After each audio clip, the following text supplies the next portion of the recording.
એકદમ સરસ જો તમે જોઈ શકો છો એકદમ મસ્ત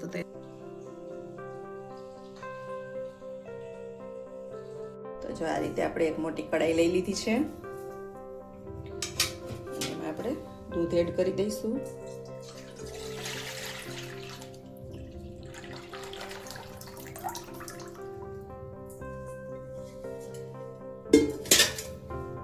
હવે આ દૂધને આપણે ગરમ કરી લેવાનું છે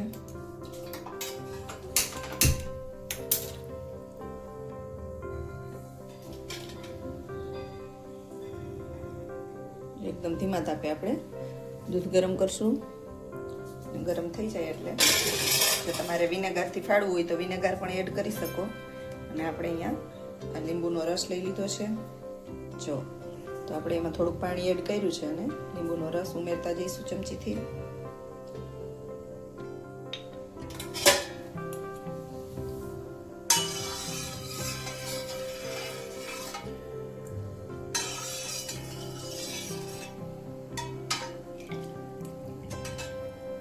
જો તમે બહારથી પનીર લઈ આવતા હશો ને તો એ બહારથી લઈ આવવાનું ભૂલી જશો અને આ રીતે ઘરે પનીર બનાવી અને રસગુલ્લા કે જે પણ તમારે બનાવવું એ બનાવી શકો પનીર ટીકા મસાલા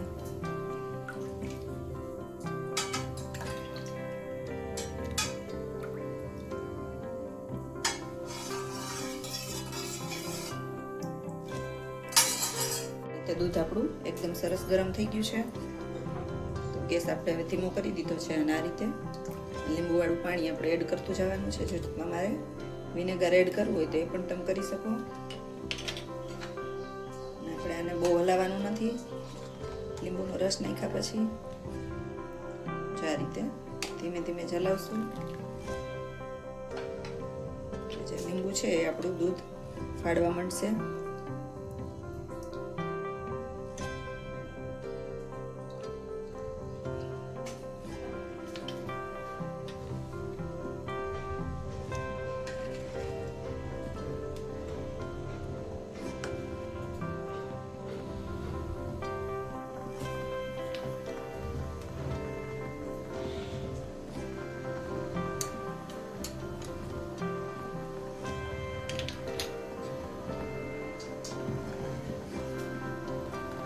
દૂધ આપણું એકદમ સરસ ફાટવા માંડ્યું છે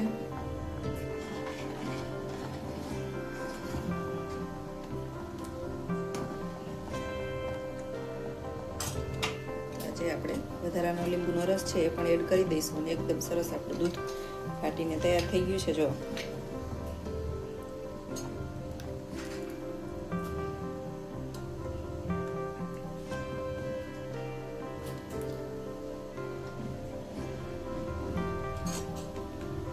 ગેસ હવે આપણે બંધ કરી દેવાનો છે અને 1 મિનિટ માટે રહેવા દઈશું એટલે એકદમ સરસ આપણે જે ફાટવાનું બાકી હશે એ પણ ફાટી જશે અને પછી આને ફટાફટ આપણે આમાંથી કાઢી લઈશું નહીંતર શું થશે આપણું ચવડ જેવું થઈ જશે પનીર જો આ રીતે આપણે ઝારો કે ભાતી કાંઈ પણ હોય એ રાખી શકો અને એની ઉપર કોટનનું કપડું રાખી દેવાનું છે વ્હાઈટ આ રીતે આપણે એનું બધું પાણી નિતારી લેવાનું છે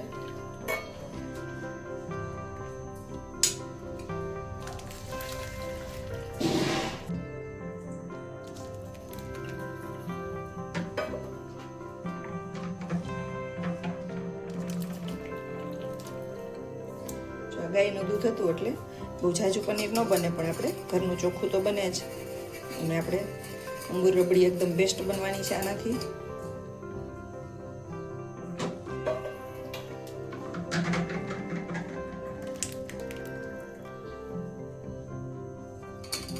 આ રીતે આપણે બધું પાણી નિતારી લઈશું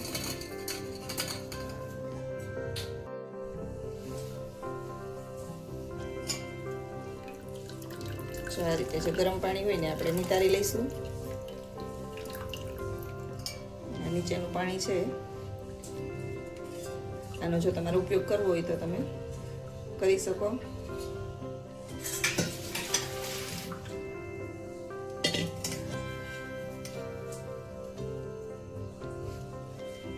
હવે આને આપણે ઠંડુ પાણી એડ કરી અને ધોઈ લેવાનું છે.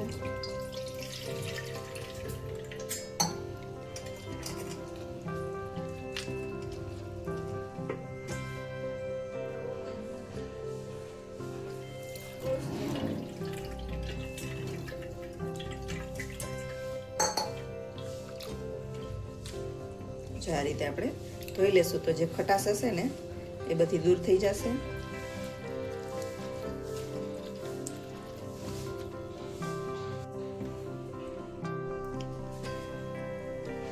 જો આ રીતે ચારેય છેડા ભેગા કરી અને બધું પાણી આપણે નિતારી લેવાનું છે.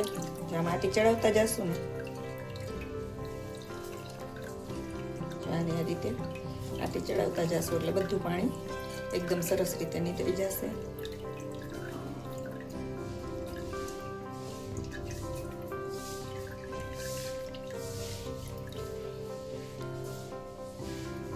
જો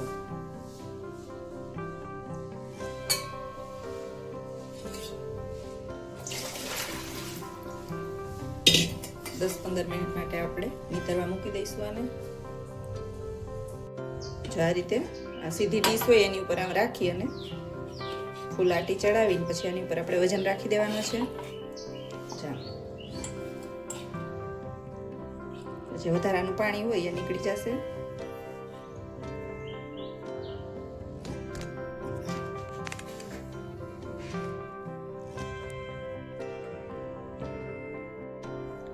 તો તૈયાર છે આપણું પનીર. જો એકદમ સરસ.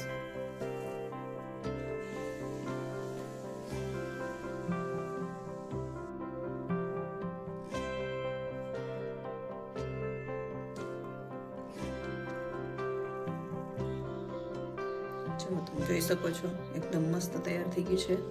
હવે આપણે આને ફ્રીજમાં હમણાં મૂકી દઈશું આમાં જ વીટીને. અડધી કલાક માટે આપણે ફ્રીજમાં રાખી દેવાનું છે. પ્લાસ્ટિકની કોથળીમાં પેક કરીને મૂકી દઈશું આપણે.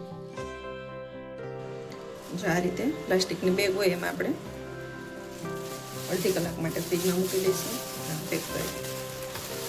અડધી કલાક પછી આપણે એકદમ સરસ જો કાપવું હોય ને તો પણ છૂટું નહીં પડે ને એવું થઈ જશે જામી. જો તો ફ્રીજમાંથી આપણે કાઢી લીધું છે અને એકદમ સરસ ઠંડુ થઈ ગયું છે.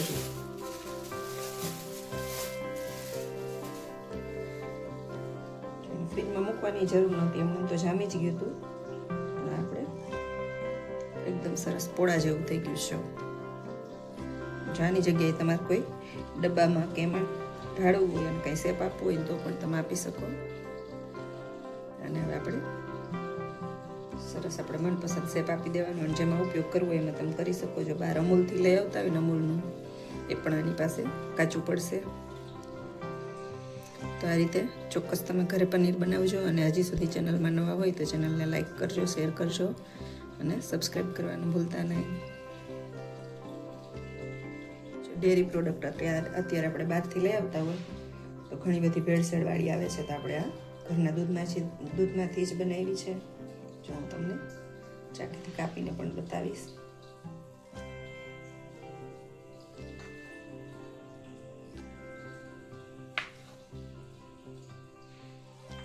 જો જોઈ શકો છો તમે એકદમ સરસ પોળા જેવું થઈ ગયું છે પનીર આપણું. તો કેવી લાગી મારી પનીરની રેસીપી? હજી સુધી ચેનલમાં નવા હોય અને ચેનલને સબસ્ક્રાઈબ ન કરી હોય તો સબસ્ક્રાઈબ કરી દેજો. સાથે લાઈક કરજો, શેર કરજો.